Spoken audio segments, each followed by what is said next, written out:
Ready! GMA Weather. Serbisyong totoo ng GMA News.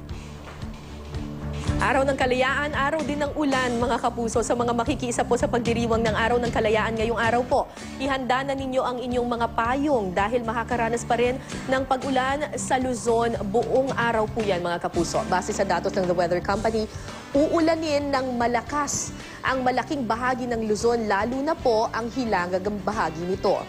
Kabilang na po dyan ang Metro Manila kung saan mataas po ang tsansa ng pag-ulan bandang hapon at gabi. Magkakaroon din ng mahihinang ulan at thunderstorms sa Visayas at Mindanao.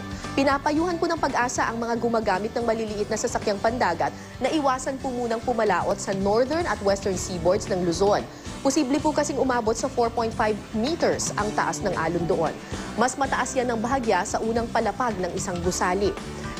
Makikita naman sa wind map ng The Weather Company ang isang panibagong low pressure area na posibleng mabuo sa kanluran ng northern Luzon. Yan ang latest mula sa GMA Weather. Para sa iba pang weather update, bisitahin ang I Am Ready website at social media accounts ng I Am Ready. Magplano para sigurado, I Am Ready, serbisyong totoo ng GMA News.